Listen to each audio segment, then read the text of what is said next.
Hi guys, good day. JM Bunagan from Mitsubishi Caloocan. Today may release tayo na Destinator GLS Automatic 2026 Lopez Family. Straight to the top, never going down, don't wait for the drop. Never stand still, that's the motto. Yeah, brand new. Hello guys, good day sa inyo. Kasama ko Lopez Family. Si Ma'am Jean na, Ma'am Jean. Ma'am Jean, si Sir Jan. Destinator GLS. Yes. Thank you Ma'am Karen. Happy birthday. Belated. That's for the auto.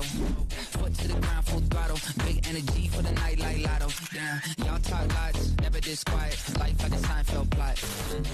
Hello guys, good day sa inyo. Kasama ko si Sir Jan from Manila. So nag-avail siya sa atin ng Destinator GLS. So Sir Jan, kamusta yung naging transaction natin sir? Kamusta po yung agent mo dito sa Mitsubishi Caloocan? Siyempre, Sir JM. Sulit na sulit. Ang bilis. Ang smooth lahat ng transaction. Yun. So guys, kung may question kayo regarding sa Destinator, message nyo lang ako katulad kila Sir Jan. Re-release natin yung unit nyo. Sir, congrats. Salamat po. Ingat po kayo palagi, sir. Thank you rin. Sir, umpisa tayo sa demonstration ng unit natin, sir, no? Sa locks and windows po natin. So, dito po yung lock, sir. Lock, may kita yun po sa tunog. So, naka-centralize po siya, sir, na. Then, unlock. Ito, sir, lock, unlock. Then, yung sa side mirror po, ito. Po yung fold. Then, yung adjustment po niya, sir. Ito po. Steering natin, sir, ito. Electronic power steering, sir. Pakalambot, sir. At the same time po, tilt and telescopic siya, sir. So, pwede mo siyang baba. Pwede mo itulak. Ano po ba height nyo, sir? 5'5". So, most likely, sir, mas, ano nyo po yung mas mataas, sir. Okay. Then, sir, ito po, may volume controls po tayo dito, audio controls. Command natin, sir. And then po, sagot ng tawag, decline po ng tawag. Then, sir, sa ano po? Sa monitor natin, sir. Monitor natin. Ito po naka-Android Auto and Apple CarPlay compatible po, sir. So, yung mga apps po sa cellphone na po natin, magagamit po natin dito. Volume, hina ng volume, sagot ng tawag, music. Then, papatayin po natin, long press lang. Then, sir, dito po. Pagbubuksan po natin yung ano sir, yung engine po natin, pwede na po tayong mag auto climate po. So automatic po nag-adjust po yung temperature ng sasakyan po natin sa klima po sa labas. Tayin lang natin sir. Pinutin natin auto. So ibig sabihin sir, naka-high po siya, medyo mainit po sa labas.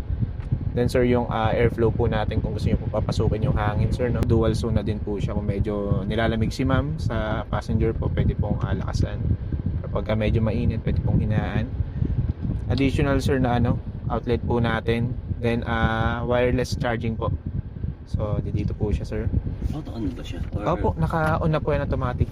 Ano po ba phone nyo sir? Pwede nyo i-try. Eto, spam, testingin po natin. Naka-on siya. Hindi na i-off. And nag-ano po. Charge na po siya. Kasi yan pa yung maiwan na naka-on. Yun lang sir yung iba kasi may on. yun nga sir. So sir, sa GLS po natin meron po tayong drive modes.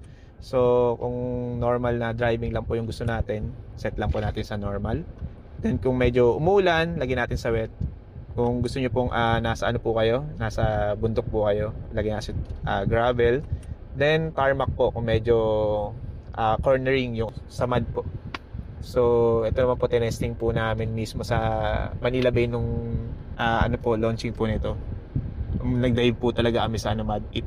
So napakaganda nung kapit po nung niya. Basta sir, depende po yung nito. Pero most likely sir, normal lang po tayo.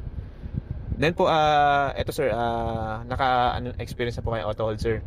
So auto hold po natin, kailangan naka-seatbelt lang po.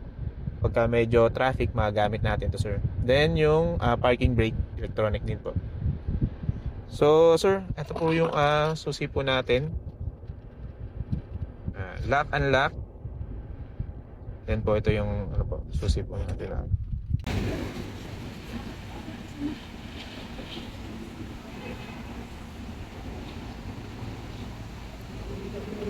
Sir ma'am, congrats. Thank you po. Sir, dahan-dahan lang sa ano ha. Medyo malakas power niyan.